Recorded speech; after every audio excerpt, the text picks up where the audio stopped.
बोले वाह जो क्यों थई यार सुनो सपा हिक टिक थई। बोले वाह जो क्यों थई यार सुनो सपा हिक टिक थई।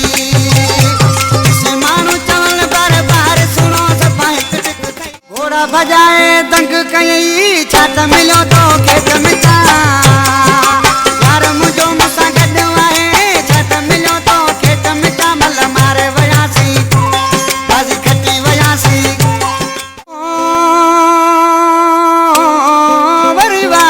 छोड़े जा भरिया